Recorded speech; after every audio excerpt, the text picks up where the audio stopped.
Hello बच्चों, आज हम देखेंगे अभ्यास। तो स्वरों तथा व्यंजनों को अलग अलग करके लिखिए। यहाँ पर स्वर व्यंजन मिक्स करके लिखा हुआ है। तो स्वर की जगह स्वर लिखना है, व्यंजन की जगह व्यंजन लिखना है। तो स्वर जान गए कि क्या होता है। अ, आ, ई, उ, ये सब हमारा स्वर हो गया। और क से लेके क, ख, ग, घ ये सब हमारा व्यंजन हो गया। ठीक है, तो इसमें से छांट के इसको स्वर की जगह स्वर लिख देना, व्यंजन की जगह व्यंजन लिख। अब रिक्त स्थाने उचित विकल्पेन पूर्यत, रिक्त स्थानों को उचित विकल्प द्वारा पूरा कीजिए।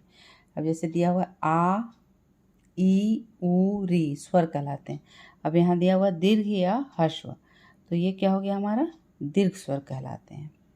और अ, ई, उ, री स्वर हमारा ह्रस्व स्वर कहलाएंगे।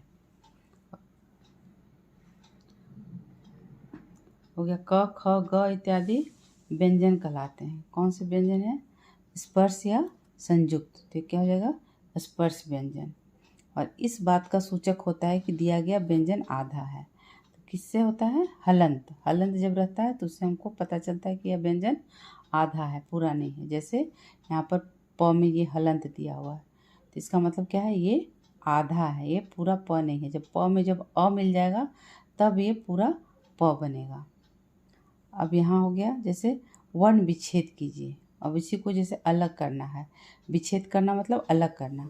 अक्षया, तो अक्षया को कैसे लिखेंगे? इस तरह से अलग अलग करना है। चलिए बतलाते हैं। अक्षया का क्या हो जाएगा? अ जोड़, अब छ किससे बनता है? क और श से।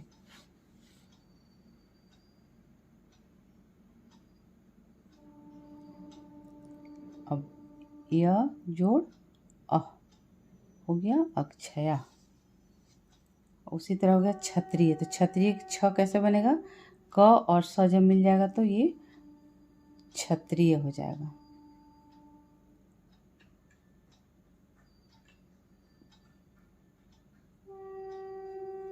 छ हो गया। अब त्रिय, त्रिय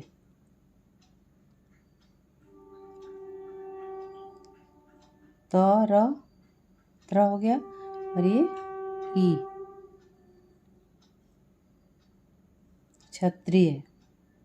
फिर यहाँ य का य और अ क्षत्रिय। अब स्वाध्याय। अब स्व यहाँ आधा स है तो क्या हो जाएगा? ये भी स हमारा आधा है, पूरा नहीं है। जब तक अ नहीं लगेगा वो पूरा नहीं होगा। अब व का कैसे करेंगे? व आधा और इसमें आकार है तो क्या हो जाएगा? आ। ध्य, तो ध हमारा आधा है तो इसलिए यहाँ हलंत लग गया तो ये आधा हो गया। अब याय, य में आकार लगाएंगे तो या हो गया। और फिर य जोड़ अ य। उसी तरह अब नदी।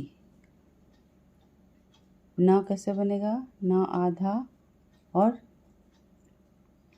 अ मिल गया तो क्या हो गया? न हो गया पूरा। अब द और ई के लिए इस तरह से, तो क्या हो गया? ये नदी। उसी तरह ग्राम। अब ग में हो गया, ये हो गया र, तो ग्रह हो गया। और आकार के लिए क्या हो जाएगा? आ। मह का क्या हो जाएगा? म जोड़ अह।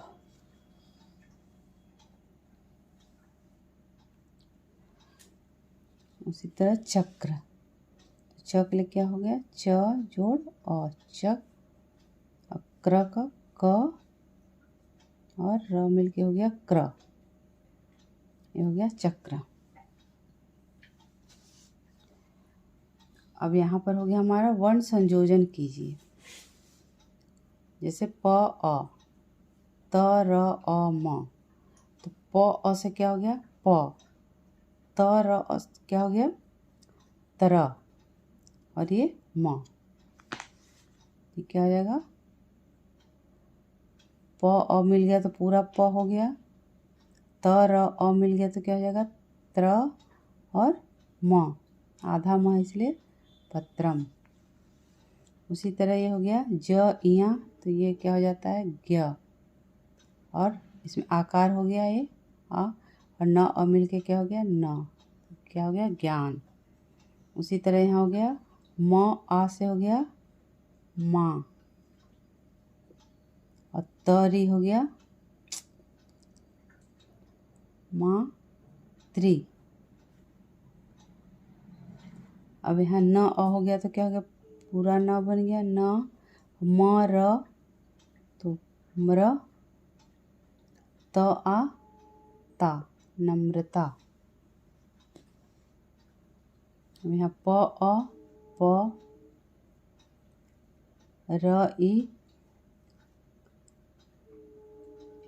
परी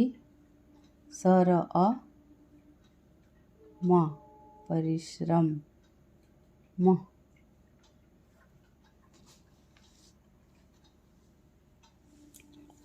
छोटी है इसलिए यहाँ पर छोटी परिश्रम म, समझ गया। तो इस तरह से शब्द वर्ण विच्छेद किया जाता है और वर्ण संयोजन किया जाता है। अब इसके आगे देखिए, नीचे लिखे शब्दों के सामने उनके नाम लिखिए, जैसे आकारांत, आकारांत इत्यादि। जैसे पढ़ाए थे विद्यालय, यह उच्चारण करने से क्या हो गया तो ये हो जाएगा अकारांत। माता, इसमें आकार लगा हुआ है तो ये हो जाएगा आकारांत। उसी तरह नदी तो ईकारांत, बड़ी ईकारांत। वधू उकारांत, यहाँ भी उकारांत, और पितृ टिकारांत। ठीक है, आज के लिए बस इतना ही। अगले क्लास में हम लोग इसके आगे देखेंगे।